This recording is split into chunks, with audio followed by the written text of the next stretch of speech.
Bonjour à tous et bienvenue, c'est la chaîne Techno qui vous propose aujourd'hui en avant-première le test de la Samsung Galaxy Tab.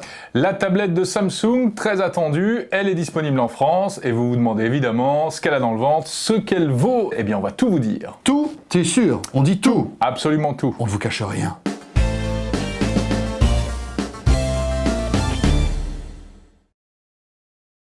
Alors la première question qu'on se pose en fait en utilisant cette Galaxy Tab, que nous avons longuement manipulée, c'est de savoir si c'est une tablette ou plutôt un téléphone. Parce écoute, que... la réponse je vais te la donner tout de suite. Est-ce que tu me vois téléphoner comme ça, franchement? Alors comme ça non, mais avec une oreillette, et puis également en utilisant la webcam qui est sur la façade avant pour faire de la visioconférence. Alors bien évidemment, voilà, vous n'allez pas pouvoir téléphoner comme ça parce que, un, vous êtes ridicule, et deux, je ne sais pas si ça marche vraiment bien. Oui, mais tu sais, si on a une grande oreille... Ou... oui, ou une grosse tête, vraiment une énorme tête, imagine. On va pas citer de nom là, mais bon, d'accord. Et là, évidemment, vous pouvez brancher une oreillette Bluetooth et passer des coups de fil. Et vous verrez que c'est plus compliqué que ça, puisque les forfaits qui sont aujourd'hui proposés par les opérateurs ne mettent pas en avant la voix, mais plutôt la data, donc et l'Internet. Mais néanmoins, c'est une fonction, il faut le savoir, qui reste possible. En tout cas, Samsung met beaucoup d'espoir dans cette tablette. Il prévoit d'en vendre 1 million d'exemplaires dans le monde, 50 à 100 000 exemplaires en France d'ici Noël. Oui. Ils vont vraiment mettre le paquet. C'est des chiffres quand même assez impressionnants. Hein. 1 million de tablettes en vente d'ici la fin de l'année. Il faut savoir que Apple avait vendu entre 3 et 4 millions d'iPad les 3 premiers mois de sa commercialisation. Donc voilà, pour vous faire un petit peu un ratio. Hein. Donc c'est vraiment des chiffres, comment dirais-je, très optimistes de la part de Samsung. Alors sans être trop technique, on va pas rentrer vraiment dans le détail, mais brièvement... Tu veux pas qu'on la démonte là? Parce que j'ai un moyen très efficace de la démonter. Tu feras ça de ton côté. Non, on va pas faire ça quand même. Brièvement, les caractéristiques techniques de cet appareil. D'abord, sa taille, c'est un écran de 7 pouces, elle est très légère, elle est beaucoup plus légère que l'iPad. Regardez la différence d'ailleurs de format, de taille avec l'iPad, aussi bien en taille d'écran qu'en poids, hein, elle ne pèse que 380 grammes. Alors elle a plein de boutons tactiles. Par rapport, en fait, moi j'en vois 4. Hein. Ouais, là il y en a 4, mais c'est plein par rapport à l'iPad qui n'en a qu'un. Même pas, il en a 0 en fait. C'est que l'écran qui est tactile. Il n'y a pas de boutons tactiles sur l'iPad finalement. Non. C'est un bouton avec poussoir. Oui. Et donc ces boutons servent à quoi? C'est des menus qui vous permettent soit d'avoir des fonctions directes. Si vous avez l'habitude en fait d'Android, vous ne serez pas dépaysé puisque si vous avez un smartphone Android, vous avez ces boutons, peu ou prou les mêmes, qui vous permettent les mêmes fonctionnalités qu'on a sur Android parce qu'il y a de l'Android à l'intérieur. Et oui, alors rapidement les boutons, le premier c'est pour les réglages de l'appareil, le deuxième vous ramène au menu, le troisième vous ramène à ce que vous étiez en train de faire juste avant, et le quatrième vous sert à sortir le chien. Non, cette fonction n'a pas été implémentée, elle était prévue. Mais on pourra bientôt la télécharger. En revanche, elle vous permet de faire des recherches directes sur Internet, ce qui est plus utile que de sortir le chien en fait avec une tablette. Tout dépend, tu sais, quand il fait froid, sortir le chien, c'est pas terrible. Après, sur le côté, vous avez des boutons aussi, hein, qui vous permettent de monter le son, de le baisser, et puis de mettre en route la petite tablette. La finition est plutôt jolie. Très jolie, voilà, très jolie tablette. Le produit est très sympathique. J'ai l'impression qu'il est un petit peu plus épais que l'iPad, mais il faut se méfier de ses apparences, car en fait, l'iPad est biseauté, ce qui fait que tu as l'impression qu'il est beaucoup plus fin, mais c'est pas forcément le cas. Alors il y aura des accessoires évidemment qui vont être disponibles pour cette tablette, notamment un clavier, donc on pourra poser la tablette, l'utiliser comme un ordinateur, ça existe aussi pour l'iPad, et puis bien sûr des housses, des tas de choses comme ça. Voilà, le business des accessoires, très important parce qu'on se rend compte aujourd'hui que les acheteurs de ce genre de produits aiment bien avoir leurs petits accessoires, la petite housse, le petit machin, le petit truc, le petit dock, etc. Non mais c'est vrai que c'est important. Hein. Absolument. Aujourd'hui, quand on achète ce genre d'appareil, on aime bien avoir des accessoires. C'est vrai que c'est le premier, on va dire, challenger à la tablette d'Apple, l'iPad, hein, Jérôme. Premier concurrent sérieux pour l'iPad, effectivement.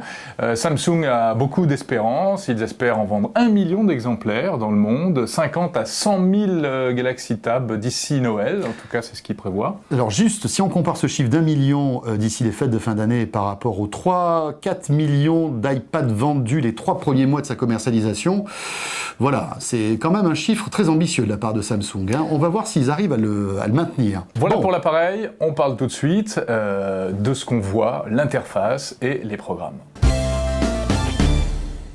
Et maintenant, chers amis, l'interface.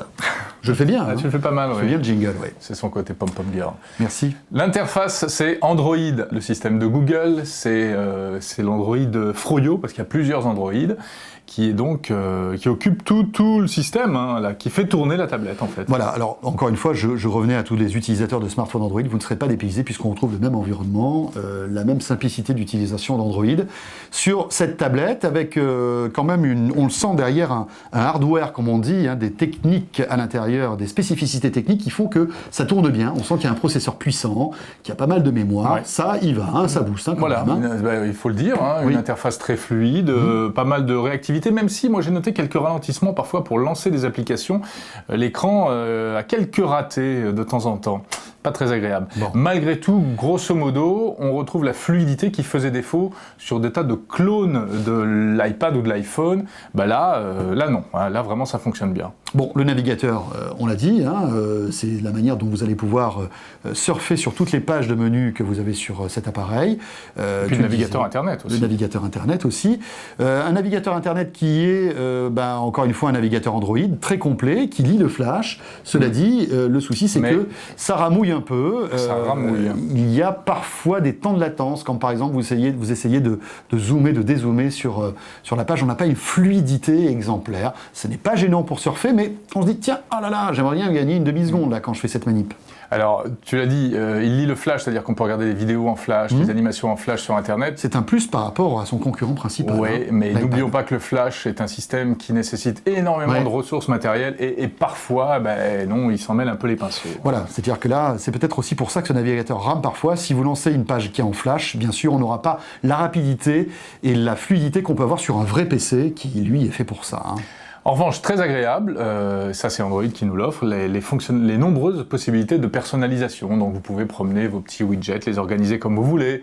Vous pouvez changer évidemment le fond d'écran. On peut faire une queue de widgets comme ça et tout ça. Tu peux faire tout ce que tu veux. faire un chariot de widgets, c'est sympa. Ouais. C'est cool. Et puis même mettre des fonds animés, c'est plutôt sympa. Voilà, donc là, à ce niveau-là, on n'est pas déçu, mais c'est très important parce qu'aujourd'hui, un objet comme ça, il faut pouvoir on veut personnaliser, effectivement. Et là, on peut véritablement créer l'interface de son Galaxy Tab comme on est, en fait, hein, qui nous ressemble. Jérôme, dans un instant, on va parler de quoi ? Du plus important peut-être, qu'est-ce qu'on peut faire avec cet appareil, les contenus et les services. Et donc, le Galaxy Tab, à quoi sert-il ? La question est posée. Bon, à plein de choses évidemment. Alors on va quand même rappeler quelles sont ces choses parce que c'est un agenda électronique, c'est un téléphone on l'a dit, c'est un appareil pour aller sur Internet. Et puis aussi, c'est un lecteur audio, c'est un lecteur vidéo. Je l'ai noté parce qu'on en oublie, c'est une console de jeu, c'est un album photo, plus toutes les applications dédiées. Et voilà, et puis bien évidemment, si vous êtes connecté en Wi-Fi en 3G, alors là, c'est le summum, c'est le nirvana, chers amis, du YouTube, Google Maps, effectivement, avec à l'intérieur un GPS. Donc vous pouvez, là aussi, vous en servir comme d'un super navigateur GPS dans la voiture, hein, par exemple. Hein, ça peut être pas mal. À condition de, avec l'application Google Maps. Avec l'application Google Maps. Et puis avec des applications dédiées, ou même le navigateur Google Maps qui est gratuit maintenant, qui est très sympathique, mais là il faut être connecté tout le temps. Et vous avez un store aussi qui vous permet d'installer toutes sortes d'applications, puisque vous avez accès à l'Android Market. Hein. Donc là, autant vous dire que vous avez le choix. Alors on a le choix, et la question est de savoir si on n'a pas trop de choix. C'est-à-dire que non seulement on a accès à l'Android Market pour télécharger des applications gratuites ou payantes, mais on a le choix, on peut également aller en télécharger sur le magasin de Samsung, et ainsi de suite. Est-ce que les opérateurs ne vont pas aussi mettre leur market à eux ? Ouais, alors pour l'instant, pour avoir discuté un petit peu avec Samsung et les opérateurs, il semblerait justement qu'il n'y ait pas de personnalisation des opérateurs pour l'instant. Voilà. Bonne nouvelle. On verra plus tard, mais c'est vrai que vous avez deux magasins, donc ça complique un petit peu les choses. Si vous voulez telle appli, est-ce qu'elle va être disponible plutôt sur le magasin Samsung ou sur le magasin Android Market ?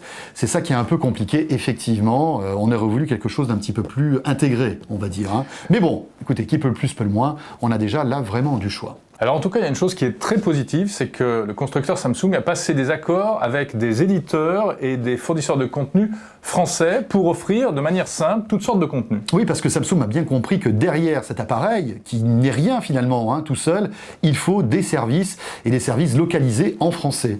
Donc Samsung est allé taper à la porte de Vidéo Future, de Relais, qui est la librairie en ligne. On va les passer en revue rapidement. Bien sûr. Donc téléchargement de vidéos via Vidéo Future. Futur. Qui est un vidéoclub que vous connaissez, peut-être qu'il y en a un au coin de votre rue.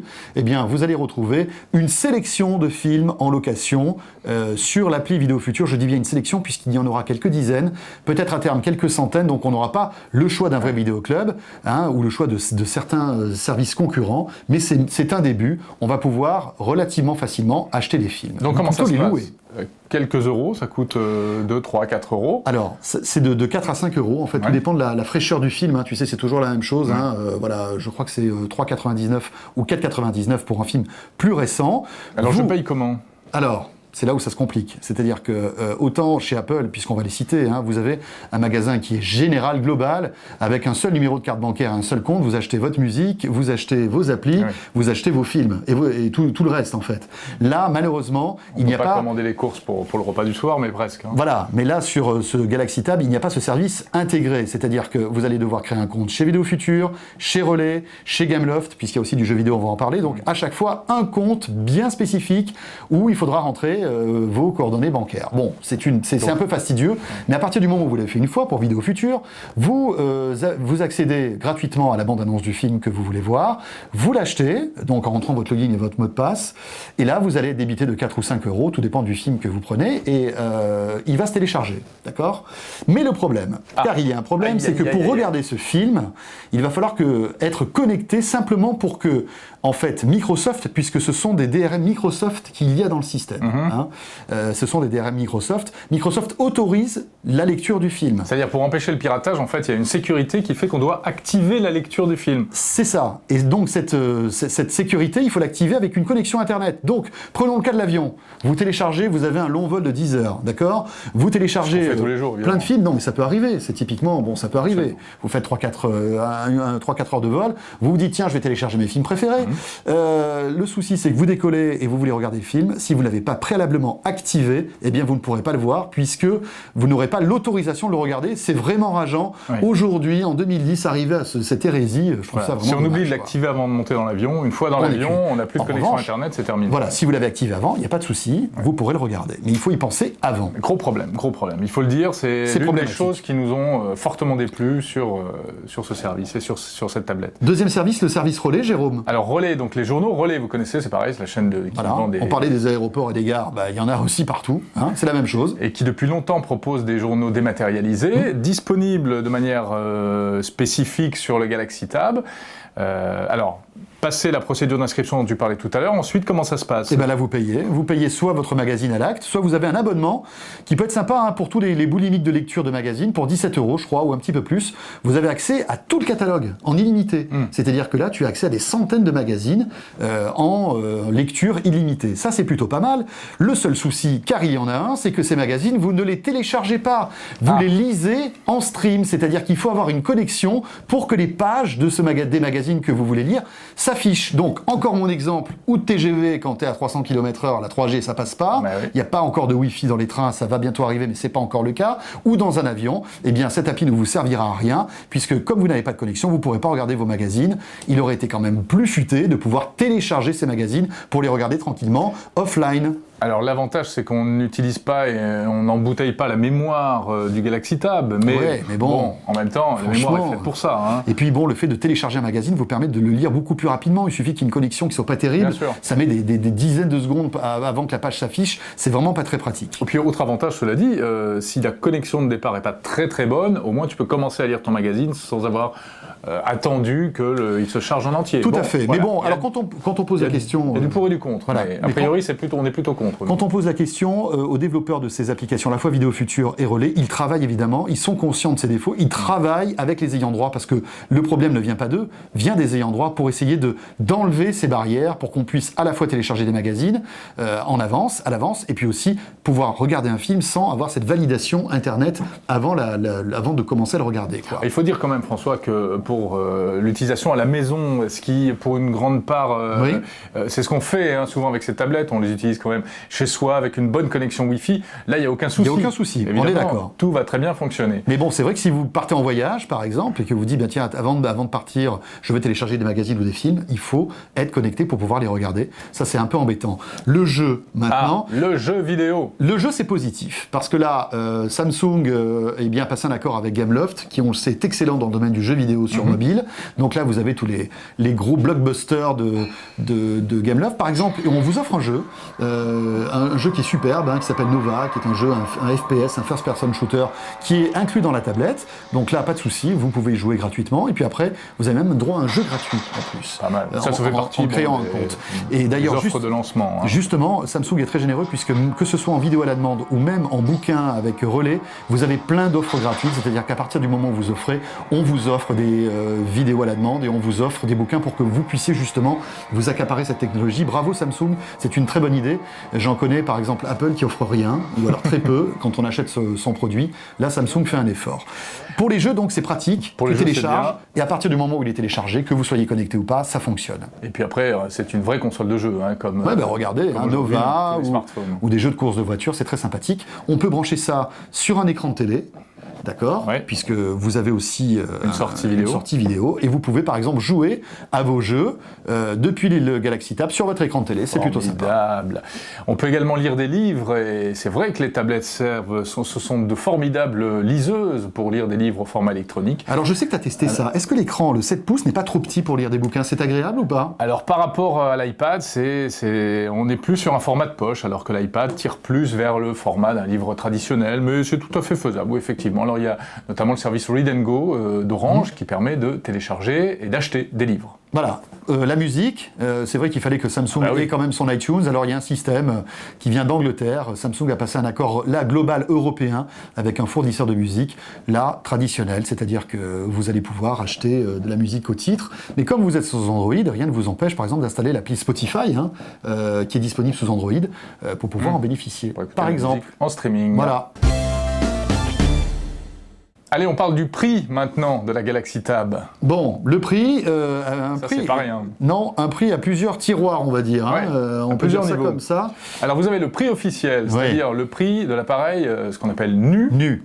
Et c'est qui est plutôt élevé, 699 €. Waouh, 700 € la tablette. Mais la bonne nouvelle, c'est que, comme il s'agit d'un téléphone mobile, eh bien cet appareil est sponsorisé, subventionné par les opérateurs de téléphonie mobile, comme les téléphones. Comme les téléphones, c'est-à-dire que vous n'allez pas le payer 699 € si vous souscrivez un abonnement qui va vous permettre d'aller sur Internet en 3G avec cet appareil. Les prix sont dégressifs. Le plus intéressant, en gros, on ne va pas tout détailler parce que les trois opérateurs font des offres, c'est très compliqué, vous le savez comme d'habitude avec les opérateurs, mais on peut dire qu'on peut tomber à 299 € pour l'appareil. Ça, c'est le prix plancher. Le prix plancher le moins cher possible. Mais il faut s'engager sur quoi? 25 ans? Sur 24 mois, à plus de 30 € par mois pour avoir, par exemple, 3 gigas de données à télécharger tous les mois avec un débit qui est réduit dès que vous dépassez ces 3 gigas de données.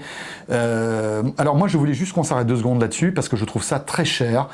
Il faut savoir que ce produit-là... Éternel problème, François, oui, bien sûr. Mais ce n'est pas un produit, à mon avis, indispensable comme un téléphone portable ou un ordinateur. C'est un produit, on va dire, de plaisir, de confort. Et est-ce qu'on est prêt encore à rajouter un abonnement de 10, 20, 30 € par mois de connexion Internet avec un opérateur, encore une facture pour s'en servir de temps en temps? Simplement, tu disais tout à l'heure que cet appareil, on va s'en servir la plupart du temps à la maison. À la maison, on a du Wi-Fi, d'accord? Donc, ça sert à quoi d'avoir un abonnement 3G? C'est la question qu'on peut se poser. Petit bémol de mon côté, je trouve que là, le fait que Samsung se soit marié avec les opérateurs, je ne sais pas si c'est vraiment une bonne idée. Mais bon. Les forfaits, en tout cas, ils vont, là pour le lancement, les forfaits proposés par les opérateurs s'étalent entre moins de 10 € jusqu'à environ 35 €, à condition de s'engager sur plusieurs années. Sur 24 mois. Notez que, évidemment, si vous prenez un forfait à 10 €, vous ne paierez pas la tablette de 199 €. Elle sera plus chère, puisque vous vous engagez sur une somme qui sera moindre.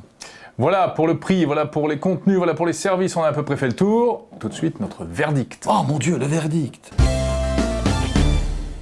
Bon. Vous le savez, sur la chaîne Techno, effectivement, on met notre grain de sel et on vous dit clairement ce qu'on en pense, les points forts, les points faibles. Alors les points forts, tout d'abord.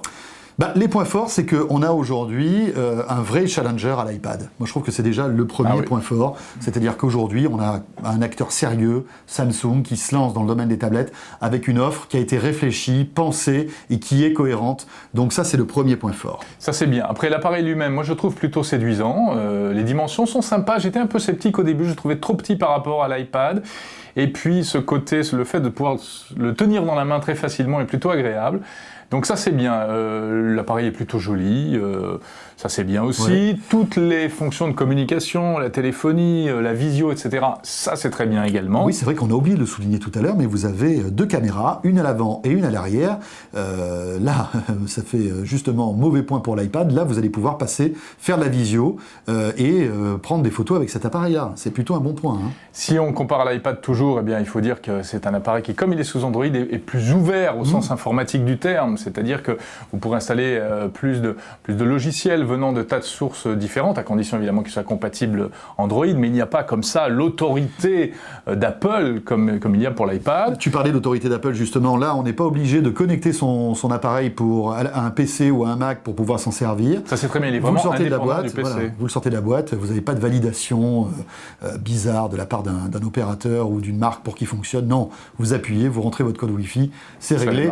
Après bien sûr, pour la 3G, c'est une autre paire de manches. Hein. Là, il faut passer un accord et signer un contrat avec un opérateur. Oui, bien sûr.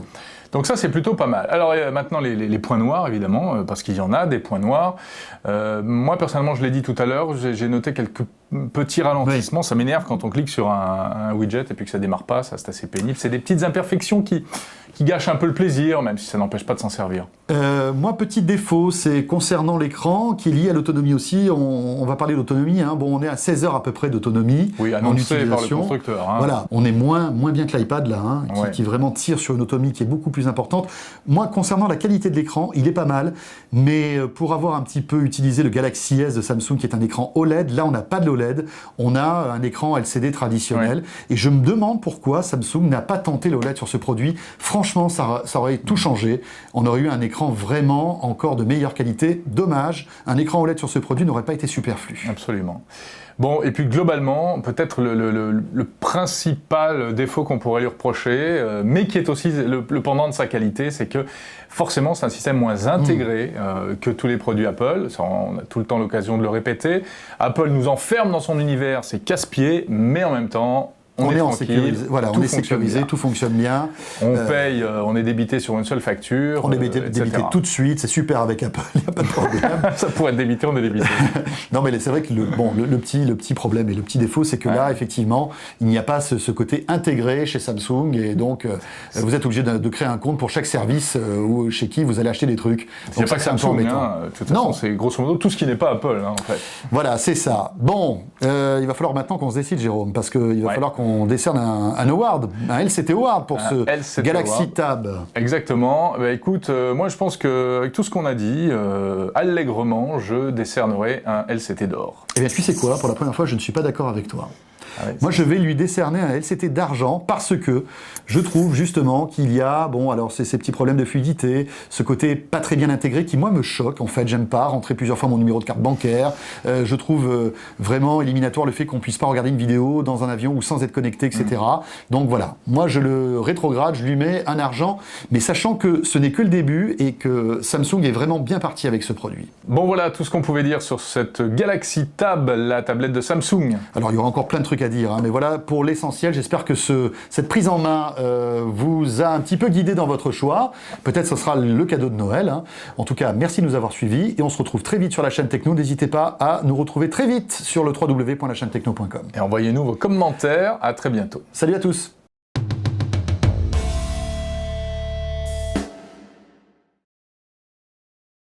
Nous sommes très heureux de vous retrouver pour un test en avant-première d'un produit que tout le monde attend, c'est Taras en short.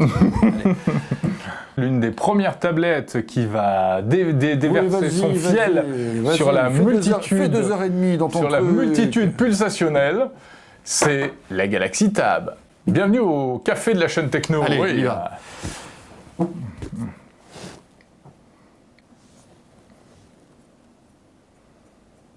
Je crois que je vais y aller.